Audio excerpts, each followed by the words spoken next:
सोनम वांगचुक, शायद ही कोई व्यक्ति होगा आज की डेट में जिन्होंने इनका नाम इंडिया में ना सुना हो और इनके बारे में ना जानता हो। ये एक इंडियन इंजीनियर हैं, एक्टिविस्ट हैं, एनवायरमेंटलिस्ट हैं, एजुकेशन रिफॉर्मर है, इन्वेंटर है। यानी कि एक ही व्यक्ति के बहुत सारे टाइटल है, बहुत सारे रोल्स हैं जो कि इंडियन सोसाइटी के लिए इन्होंने बहुत कुछ किया है। तो चलिए आज जानते हैं इन्हीं के बारे में। Hello everyone, welcome back to my channel. तो सोनम वांगचुक जो हैं उनका जन्म हुआ था 1 सितंबर 1966 में जम्मू कश्मीर के लद्दाख में। NIT श्रीनगर से इन्होंने मैकेनिकल इंजीनियरिंग की और उसके बाद ये वापस चले गए अपने ही शहर में और वहाँ पर इन्होंने अपने भाई और अपने 5 दोस्तों के साथ शुरू किया सैकमोल ऑर्गेनाइजेशन। ये सैकमोल ऑर्गेनाइजेशन है students education and cultural movement of Ladakh. इस ऑर्गेनाइजेशन ने लद्दाख में सरकारी स्कूलों में बहुत से इनोवेटिव आइडियाज़ लॉन्च किए और उनसे सरकारी एजुकेशन सिस्टम में काफ़ी सुधार किया।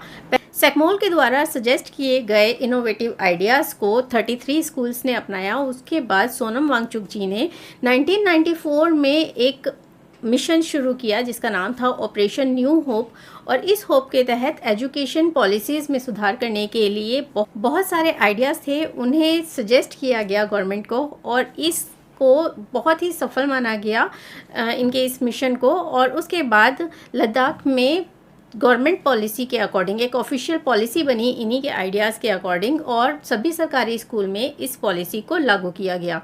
इस पॉलिसी के तहत, इस मिशन के तहत यहाँ पर 1000 से भी ज़्यादा टीचर्स को ट्रेन किया गया। बहुत सारे वॉलंटियर्स ने इसमें पार्टिसिपेट किया और लद्दाख की पॉलिसी जो है एजुकेशन पॉलिसी में बहुत ज़्यादा अपडेट आए और बदलाव के साथ वहाँ का एजुकेशन सिस्टम काफ़ी अपग्रेड हो गया।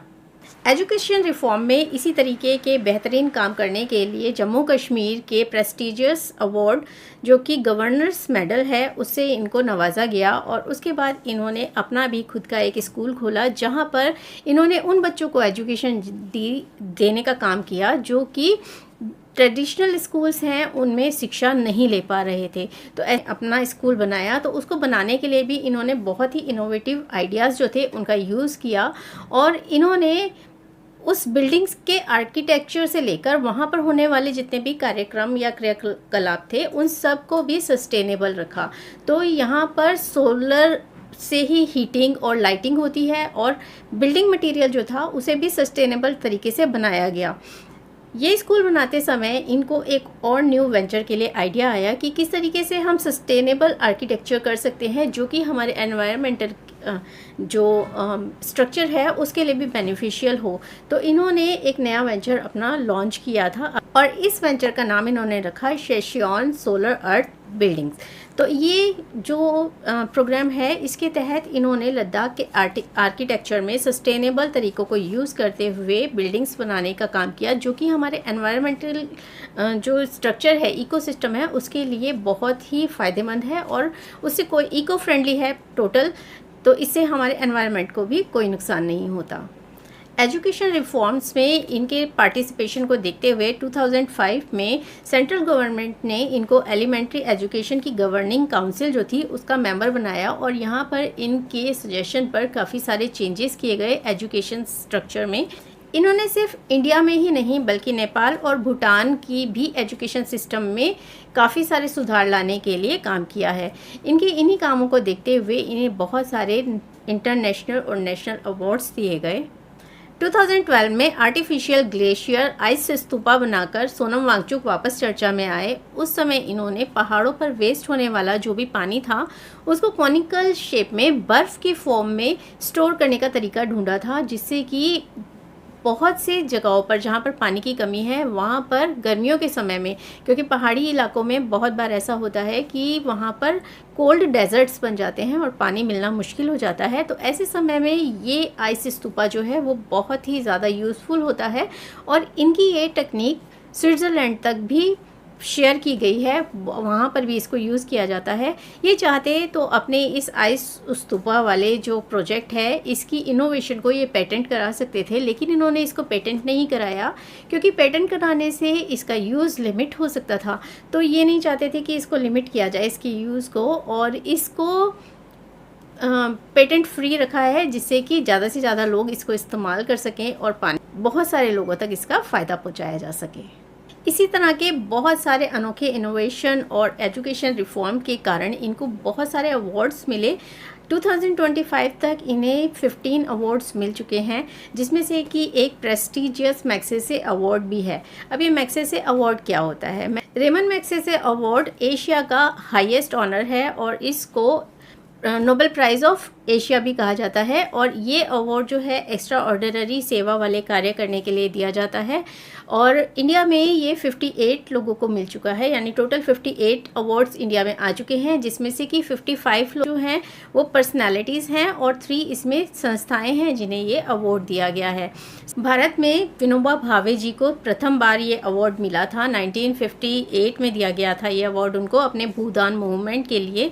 उसके बाद से अब तक यहाँ पर काफ़ी सारी पर्सनालिटीज़ को ये अवार्ड मिल चुका है, जिसमें कि मदर टेरेसा हैं, वर्गीस कुरियन हैं, किरण बेदी जी हैं।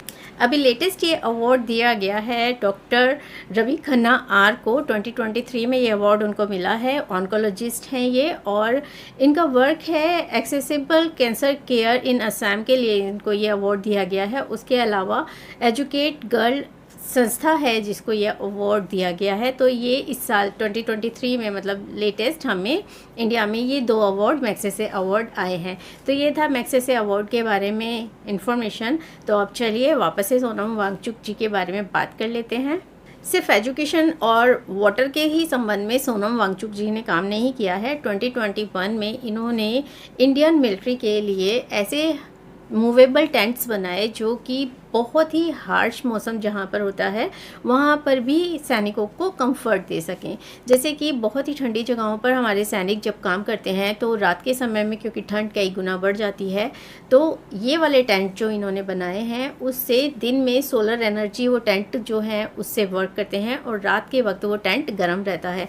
तो इस ईयर 2024 में लद्दाख के एनवायरनमेंट और वहाँ के पीपल के राइट्स के लिए इन्होंने प्रोटेस्ट किया और हंगर स्ट्राइक की, जो कि 21 डेज़ तक चली।